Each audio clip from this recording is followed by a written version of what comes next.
Who was the culprit behind ISRO's fake spy case? Who was the person who delayed India's advancement into space by years and years? Who was the mastermind?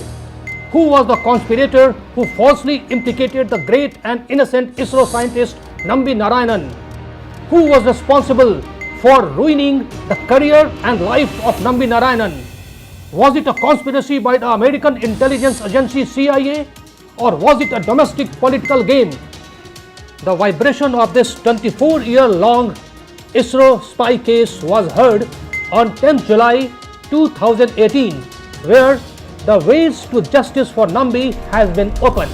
The fake spy case is a sad story of international conspiracy, dirty domestic politics, physical and mental torture meted out to the innocent and brilliant scientist Nambi Narayanan, his struggle to save the country and to prove his innocence, and his ultimate victory. It all began on 20th October 1994 when a Maldivian woman was arrested for overstaying in India. Nambi Narayanan then was a senior scientist in ISRO and was heading its cryogenic division. He had already developed Viking Vikas engine, which later helped India in PSLV, Chandrayaan and various other missions. USA had forced Russia to cancel the agreement to give India technology for cryogenic engine, and then India was about to assemble the engine at home with Russian help. Consignments had already arrived in India from Moscow, and Nambi was about to play an important role in this crucially important mission. Then suddenly, one afternoon of 30th November 1994, Nambi was arrested by Kerala police on espionage charges, and he was charged to be linked with the arrested Maldivian woman. Everything later proved to be false, but that time the mission cryogenic engines suddenly came to a halt. Certainly, there was someone who was not wanting India to make cryogenic engine. After he was arrested, began a long series of custodial torture, abuse and hardcore custodial treatment to Nambi by state police and the state unit of intelligence bureau. Meanwhile, a faction of Congress, as if waiting for it, took this issue to put pressure for removal of Congress Chief Minister Karunakarn, and communists played their game to make it an issue to attack Congress in view of upcoming state elections. Karunakarn resigned, but before resigning, he had already referred the case to CBI. Before handing over Nambi and other accused to CBI, state police again tortured Nambi to give a cooked-up version to CBI. But unlike state police, CBI acted in the most professional manner and, while putting questions to Nambi, accorded him all the respect which a scientist deserved. By then, CBI team, with the help of meticulous investigation, evidences and Interpol inputs, had understood that the entire case was a fake and cooked up case. In the last part of interrogation, the CBI director himself was present, and after the interrogation, he took Nambi's hands in his own hand and said, "Now everything is clear to us. We don't know how it came to this stage, but we are extremely sorry." Nambi wept like a child. On 30th April 1995, CBI submitted its report, in which very meticulously it established that the entire case was a frame-up and false case.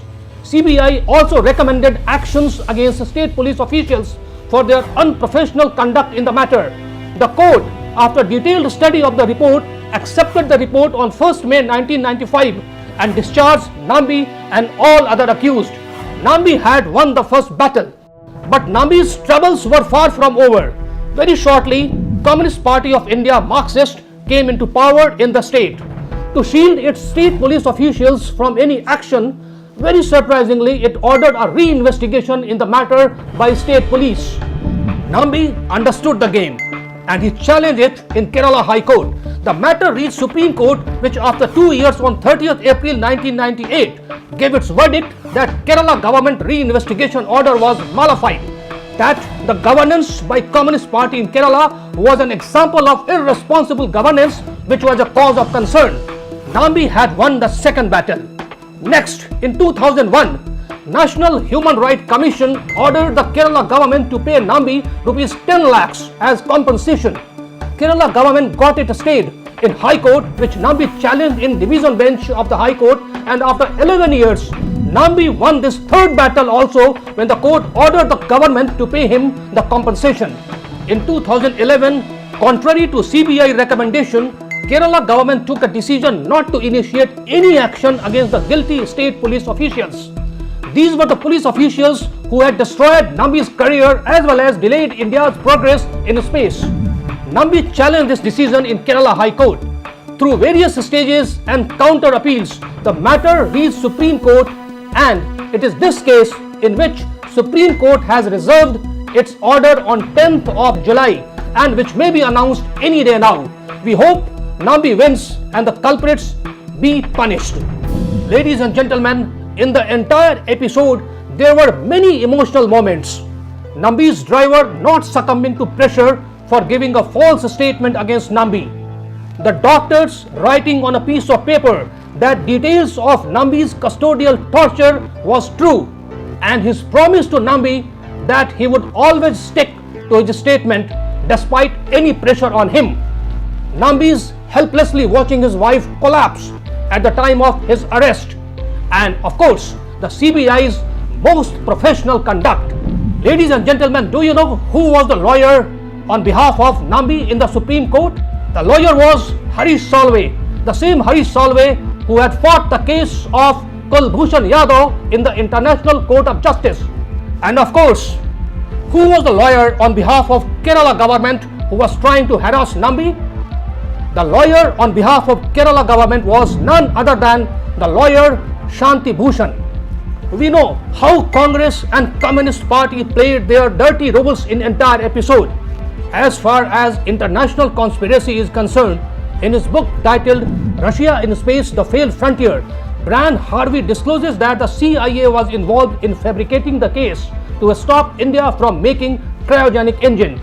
Timing also indicates to it. Nambi's arrest just before the cryogenic mission, an IB person's suspicious arrival just before the launch period of first rocket PSLV-D, Nambi having been charged without even primary search of his house, and an official of IB having been caught for 9 unauthorized and secret meetings with CIA station chief in Delhi, all seem to be confirming the claim that CIA was indeed involved. The meaning of Nambi is confident. True to his name, Nambi Narayanan fought his battle with full confidence. A scientist fought like a warrior against a system which was bent upon undermining national interest and a scientist's career and prestige. ISRO false espionage case is a testimony to the fact that how a few people could corrupt the entire system of Kerala's corridors of power. The American writer had rightly said, power does not corrupt people, people corrupt the power. Today, the great Nambi Narayanan sitting in his Trivandrum house must be waiting for the Supreme Court order on punishing the culprits. Ladies and gentlemen, we are sure you too will be waiting for Nambi's victory. So will we. Ladies and gentlemen, the entire case got finished in the first 2 years when Supreme Court had given its judgment. If everything had been fine, then Nambi would have started on the project once again within 2 years delay.